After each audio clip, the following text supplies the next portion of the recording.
পঞ্চায়েতে দুর্নীতি রুখতে কঠোর আইন আনতে চলেছে রাজ্য সরকার। পঞ্চায়েত প্রধানদের হাত থেকে কেড়ে নেওয়া হবে সমস্ত আর্থিক ক্ষমতা, পরিবর্তে পঞ্চায়েতের সচিবদের হাতে তুলে দেওয়া হবে দায়িত্ব। আগামী শনিবার চলতি বিধানসভার অধিবেশনে পঞ্চায়েতে দুর্নীতি রুখতে কঠোর আইন আনতে চলেছে রাজ্য সরকার। পঞ্চায়েত সচিব এবং পঞ্চায়েত প্রধান একসঙ্গে সই করে লেনদেনের প্রক্রিয়া সামলাতেন। নিয়ম অনুযায়ী দুজনের সই ছাড়া কোনোদিনও বিল বা চেক পাশ করানো যেত না। কয়েক বছর ধরেই পঞ্চায়েত ক্ষেত্রে ব্যাপক আর্থিক অনিয়মের অভিযোগ সামনে উঠে এসেছে। ক্ষমতায় আসার পর বিজেপি সরকার গোটা পঞ্চায়েত ব্যবস্থাকে ঢেলে সাজানোর সিদ্ধান্ত নিয়েছে। তারই প্রথম পদক্ষেপ হিসেবে আর্থিক ক্ষমতা রদবদলের এই বিল। পঞ্চায়েত স্তরে এই চুরি রুখতেই বিল আনা হচ্ছে জানালেন দিলীপ ঘোষ। একই সঙ্গে শোনাবো অর্থমন্ত্রী কি বলছেন। বলা হলো যে নাকি আমলাতন্ত্র চলবে না, একমাত্র পশ্চিমবঙ্গ যেখানে পঞ্চায়েতি রাজের মধ্যে পঞ্চায়েতি প্রধানদেরকে বিল সই করার অধিকার দেওয়া হয়েছে, আর্থিক ক্ষমতা দেওয়া হয়েছে। ভারতবর্ষের কোথাও পঞ্চায়েত রাজের মধ্যে অধিকার নাই, তাই পশ্চিমবাংলায় পঞ্চায়েতের মধ্যে এত হিংসা, এত চুরি, এত মারামারি। আমরা এর পরিবর্তন করব, এই সপ্তাহে বিল আনবো, প্রধানদের হাত থেকে এই সিগনেটারি ক্ষমতা কেড়ে নেব, সেক্রেটারিকে ক্ষমতা দেবো, যাতে কেউ আটকাতে না পারে কাজ। কারণ পঞ্চায়েতের প্রধান পালিয়ে গেল, কাল দল পাল্টে নিল, আমি কাকে ধরবো? সেক্রেটারি চাকরি করে, তার টিকি বাঁধা আছে আমার হাতে, তাকে সাসপেন্ড করবো, তাকে জেলে ঢুকাবো, তার বেতন কেটে নেবো আমি দরকার হলে। পঞ্চায়েতের প্রধান পালিয়ে যাচ্ছে, কাল আমার পার্টিতে ঢুকে পড়েছে আমি জানতে পারবো না। জনগণকে ধোকা দেওয়ার কোনো চেষ্টা সফল হতে দেবো না। সেই জন্য এই বিল আমরা নিয়ে আসছি, আগামী এই সপ্তাহের মধ্যে বিল আমরা পাস করাবো, যাতে পঞ্চায়েতে কোনো কাজ কেউ আটকাতে না পারে। প্রধান আসবে, থাকবে, নির্বাচিত, তাকে কোনো আপত্তি নেই আমাদের, কিন্তু জনতার কাছে সেবা পৌঁছে দেওয়ার কোনো রাস্তা যদি বন্ধ করার চেষ্টা করে, তাহলে আমরা আইনের রাস্তায় গিয়ে আইনকেই হাঁটাবো। সে রাস্তা পরিষ্কার হয়ে গেছে, সে বিল আসবে, আপনাদের সমর্থনে আমরা পাস করবো। এটা সারা ভারতবর্ষে যে নিয়মটা ছিল সেটাই পশ্চিমবঙ্গে আনা হলো। আর শুনতে হবে আরেকটু ফাইন্যান্সিয়াল ডিসিপ্লিনটা আসবে, আর অ্যাকাউন্টেবিলিটিটা আর একটু বেটার থাকবে। না না দেখো, জনপ্রতিনিধি তো আমরা নিশ্চয়ই, পুরো যে জনপ্রতিনিধি তো খরচ করার কি করবে, কিন্তু খরচটা যে ঠিক মতো হচ্ছে সেটা একটা দেখার জন্য এক ধরনের একটা চেক, স্বচ্ছতা তাহলে থাকবে। গতকালকের পর আজ ফের উত্তপ্ত হয়ে উঠল রাজ্য বিধানসভা। নিজের আসন ছেড়ে কুণাল ঘোষ তিনি এগিয়ে গেলেন বিধানসভার অধ্যক্ষের আসনের কাছে এবং বিধানসভার অধ্যক্ষের সঙ্গে রীতিমতো বাদানুবাদে জড়িয়ে পড়লেন তিনি। কালীঘাট তৃণমূলের তরফে গতকালকের ঘটনার প্রেক্ষিতে আলোচনার দাবি করা হয়েছিল, কিন্তু সেই দাবি আজকে খারিজ করে দিলেন বিধানসভার অধ্যক্ষ। তারপর কি হলো দেখুন। ঠিক আছে, ঠিক আছে, আপনি বসুন, আপনি বসুন, আপনি বসুন। স্যার বহিষ্কার তো বহুবার হয়েছে, বহু লোক, তার জন্য কি আছে? প্লিজ আপনি বসুন, ওই ব্যাপারে আর আলোচনা হবে না। হ্যাঁ, কারণ ঘটনা হয়েছে যে আমরা আমাদের বিধানসভাতে এরকম ঘটনা ঘটেনি। ঠিক আছে, আপনি প্লিজ বসুন, আপনি বসুন, কারণ এরকম ঘটনা কখনো ঘটেনি। এরকম ঘটনা কখনো আমি আপনাকে 3 বার বলেছি যে বসুন। আপনাকে আমি 3 বার বলেছি বসুন, আপনি শোনেননি। আপনি, হ্যাঁ, কলঙ্কজনক, এরকম ঘটনা কলঙ্কজনক। প্লিজ বসুন, মহা মুশকিল। আমি আপনাকে 3 বার রিকোয়েস্ট করেছি যে আপনি বসুন, আপনি ওখানে গিয়ে ধাক্কাধাক্কি করা শুরু করেছেন। না না,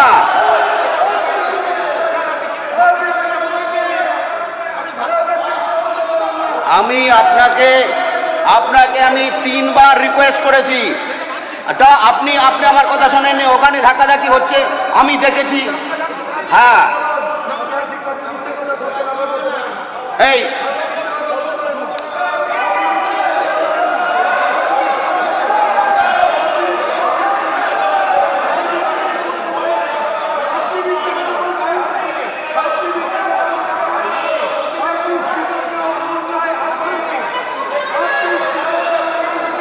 যেটা ডিসিশন,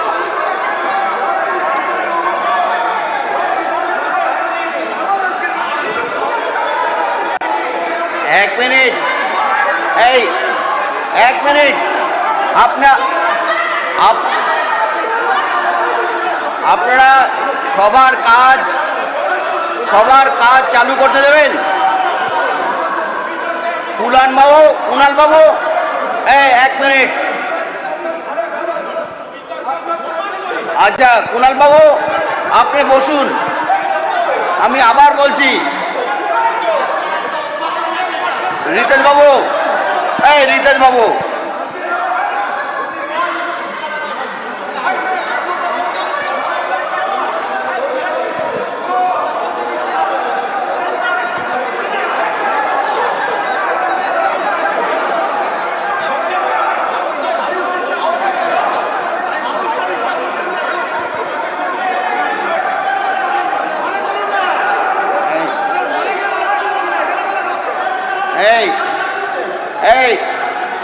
আচ্ছা শোভনবাবু বসুন, আমাকে সবার কাজ পরিচালনা করতে দিন।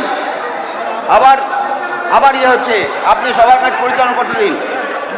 আমি আপনার এই বিষয়ে আর আমি আপনাকে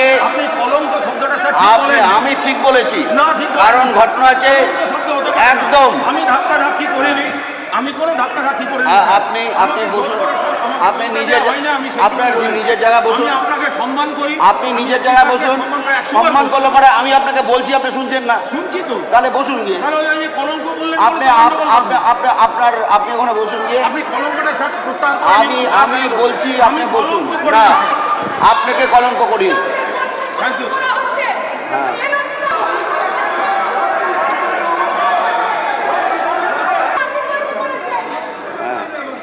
আপনি বসুন,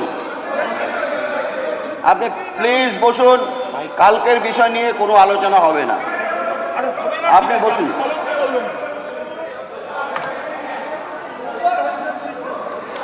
আপনি বসুন প্লিজ। হ্যাঁ আপনি বসুন।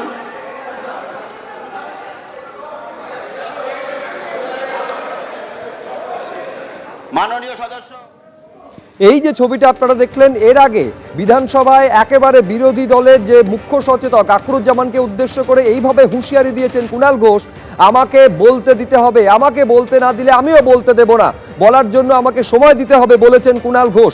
নিজের আসন থেকে উঠে গিয়ে তিনি গিয়ে বসেন যেখানে আখরুজ্জামান, সন্দীপন সাহা, ফিরহাদ হাকিমরা রয়েছেন তাদের পাশে, এবং সেখানেই আখরুজ্জামানকে উদ্দেশ্য করে হুঁশিয়ারি বেলেঘাটার বিধায়কের।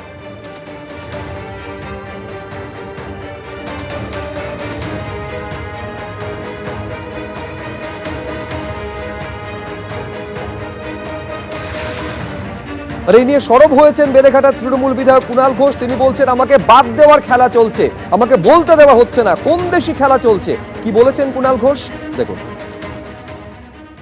একের পর এক দিন যে ঘটনাগুলো ঘটছে, শিডিউল বক্তব্য শোভনদেব চট্টোপাধ্যায় আমার নাম দিচ্ছেন আর আখরুজ্জামানরা নাম কেটে দিচ্ছেন, অর্থাৎ বলতে দেয়া হচ্ছে না। আর সরকার পক্ষ চাইছে তাঁরা সরকারও চালাবেন আবার বিরোধীও পুষবেন।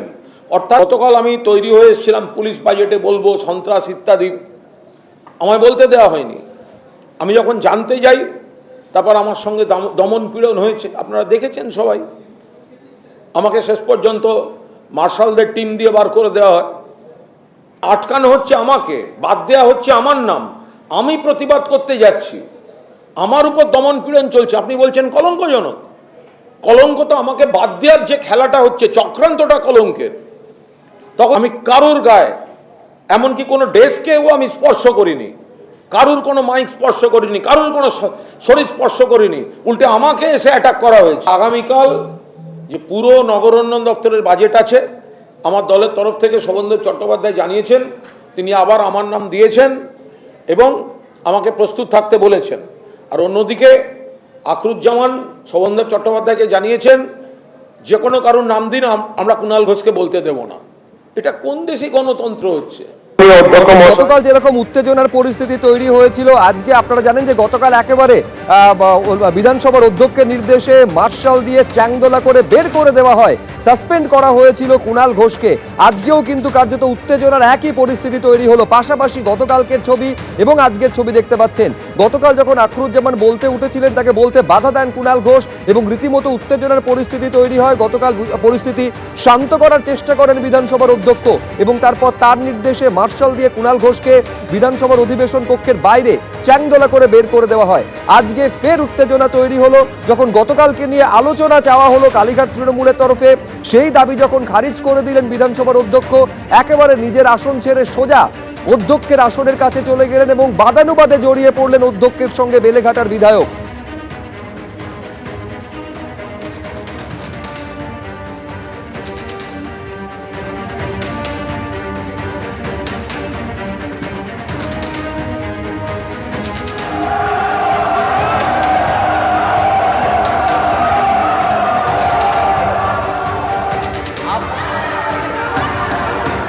আপনারা সবার কাজ চালু করতে দেবেন। কুণাল বাবু এক মিনিট। আচ্ছা কুণাল বাবু আপনি বসুন, আমি আবার বলছি। এবিপি আনন্দ, এগিয়ে থাকে, এগিয়ে রাখে।